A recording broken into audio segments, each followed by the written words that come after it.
Shalom Bapak Ibu sekalian, selamat pagi, salam sejahtera buat kita sekalian. Bapak Ibu yang saya kasihi di dalam nama Tuhan Yesus Kristus, pagi ini saya merasakan sukacita di dalam Tuhan karena pagi ini saya boleh kembali membagikan firman Tuhan kepada saudara sekalian. Firman Tuhan yang akan kita dengarkan di pagi ini itu terambil dari kitab Yesaya 35 ayatnya yang keempat.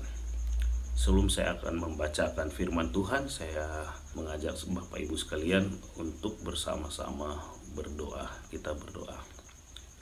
Allah Bapa yang baik, kami bersyukur tangan Tuhan menolong kami dan membangunkan kami di pagi hari ini. Bapa, biarlah firman-Mu yang akan kami renungkan di pagi hari ini itu boleh menguatkan kami, menuntun kami di dalam menapaki kehidupan kami. Ini doa kami ya Tuhan, di dalam nama Yesus kami berdoa dan mengucap syukur. Amin. Bapak Ibu yang saya kasihi di dalam nama Tuhan Yesus, bacaan kita yang terambil dari Yesaya 35 ayatnya yang keempat. Demikian bunyi firman Tuhan. Katakanlah kepada orang yang tawar hati, kuatkanlah hati, janganlah takut. Lihatlah, Allahmu akan datang dengan pembalasan dan dengan ganjaran Allah. Ia sendiri datang menyelamatkan kamu. Bapak Ibu yang saya kasihi di dalam nama Tuhan Yesus Kristus, pernahkah saudara menyadari bahwa keteguhan hati merupakan sebuah sumber kekuatan yang Tuhan berikan kepada setiap manusia untuk bangkit dan keluar dari ketakutan. Ada begitu banyak orang yang saat ini terbelenggu di dalam ketakutan dan keterpurukan, mengingat ketidakmampuannya untuk meneguhkan hatinya. Misalnya kita bisa melihat beberapa anak muda mengalami depresi karena dia diputuskan oleh pacarnya. Atau ada beberapa anak muda yang gagal di dalam pendidikan, belum mendapatkan pekerjaan, atau belum juga mendapatkan jodoh. Sebagian orang tua mengalami stres karena usaha yang mereka kerjakan itu mandek. Hubungan dalam rumah tangga antara suami dan istri kurang harmonis. Anak-anak belum mampu menunjukkan rasa hormat kepada orang tua. Meningkatnya biaya kebutuhan hidup dan tekanan dari dunia kerja. Bahkan masih banyak hal-hal yang di luar harapan yang membuat kita semakin tertekan. Saudara-saudari yang saya kasihi di dalam nama Tuhan Yesus Kristus, hari ini firman Tuhan yang menjadi renungan kita merupakan sebuah nasihat dari Nabi Yesaya yang mengingatkan bangsa Israel untuk senantiasa menguatkan hati mereka, di mana pada saat itu bangsa Israel berada di bawah bayang-bayang tekanan dari kerajaan Asyur. Tekanan demi tekanan membuat bangsa Israel menjadi lemah dan tawar hati. Mereka seolah kehilangan harapan, mengingat beratnya beban yang senantiasa mereka derita setiap hari. Mungkin jadi di dalam pikirnya, tidak ada lagi yang dapat menolong mereka. Tidak ada lagi tempat untuk mengadu. Siapapun pasti merasakan hal yang sama saat diperhadapkan dengan kondisi tersebut. Di tengah-tengah kegalauannya, Tuhan melalui Nabi Yesaya hadir untuk menghibur dan meneguhkan hati mereka. Dalam bacaan kita, Yesaya mengatakan, "Kuatkanlah hatimu dan janganlah takut." Bapak Ibu yang saya kasihi di dalam nama Tuhan Yesus, kalimat ini merupakan sebuah perintah yang diberikan oleh Tuhan melalui Nabi Yesaya. Kalimat ini bukanlah sebuah tawaran, bukan juga sebuah ajakan ataupun pilihan. Jadi, melalui kalimat ini, Tuhan tidak sedang memberi bangsa Israel untuk memilih ataupun untuk menolak. Ini adalah sebuah perintah yang harus ditaati jika mereka ingin keluar dari keterpurukan yang mereka alami. Kalimat selanjutnya mengatakan, "Lihatlah, Allahmu akan datang dengan pembalasan dan dengan ganjaran Allah. Ia sendiri datang menyelamatkan kamu." Di sini kita dapat melihat adanya sebuah janji keselamatan yang datangnya dari Allah. Artinya, Tuhan tidak hanya sekedar memerintahkan bangsanya untuk tidak takut, namun di dalam perintah itu ada sebuah janji yang memberikan jaminan bahwa Dia yang akan datang menyelamatkan.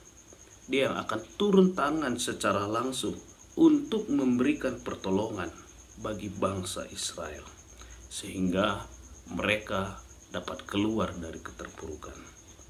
Bapak Ibu yang saya kasihi di dalam nama Tuhan Yesus Kristus, hari ini firman yang saudara dengar tidak hanya berlaku bagi bangsa Israel di masa lalu.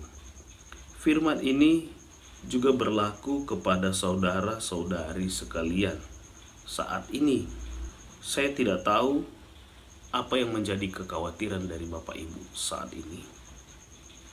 Saya juga tidak dapat menakar hal-hal yang membuat Bapak Ibu, saudara-saudari sekalian merasakan ketakutan.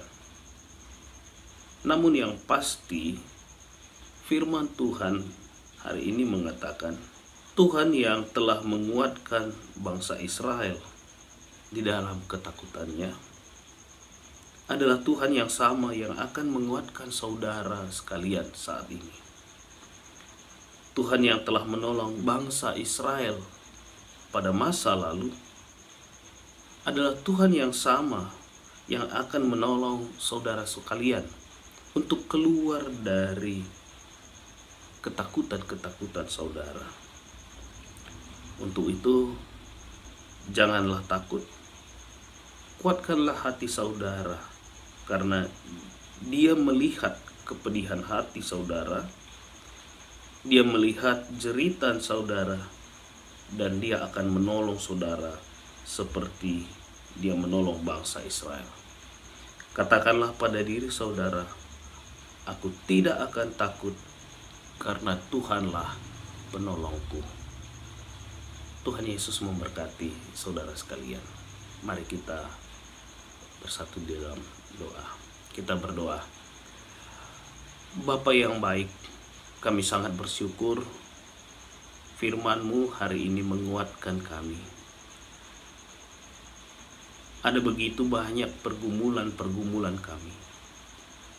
Atau begitu banyak ancaman-ancaman yang membuat kami merasa ketakutan. Hari ini Engkau berbicara melalui firman-Mu, agar kami senantiasa menguatkan hati, karena Tuhan yang dulu telah menolong bangsa Israel adalah Tuhan yang sama yang akan menolong kami. Kami mau menyerahkan kehidupan saudara-saudari kami yang saat ini mengalami bencana di Sumatera Utara. Ya Tuhan, Engkau melihat pergumulan saudara-saudari kami. Ada begitu banyak ketakutan yang terjadi dalam diri mereka. Untuk itu kami mohon kiranya tangan-Mu yang mengulurkan kasih-Mu untuk menolong mereka, menguatkan mereka di dalam pergumulan mereka. Kami juga berdoa buat saudara-saudari kami yang ada di Perpulungan Sampit dan P3S. Ya Tuhan, Engkau memberkati setiap anak-anak-Mu yang saat ini berjuang untuk terus keluar dari pergumulannya mereka. Biarlah kasih-Mu menopang dan menolong mereka di dalam perjuangannya. Tangan Tuhan yang senantiasa menolongnya, agar mereka dikuatkan dan dimampukan untuk menghadapi segala pergumulan mereka. Ini doa kami ya Tuhan, kami serahkan dalam tangan pengasihan-Mu, karena kami berdoa di dalam nama Tuhan Yesus yang telah mengajari kami berdoa. Bapa kami yang ada di surga, dikuduskanlah nama-Mu, datanglah kerajaan-Mu, jadilah kehendak-Mu di bumi seperti di surga. Berilah kami pada hari ini makanannya kami yang secukupnya, dan ampunilah kami akan kesalahan kami, seperti kami juga mengampuni orang yang bersalah kepada kami. Dan janganlah membawa kami dalam pencobaan, tetapi lepaskanlah kami dari antara orang jahat, karena Engkaulah yang punya kerajaan dan kuasa dan kemuliaan sampai selama-lamanya. Amin.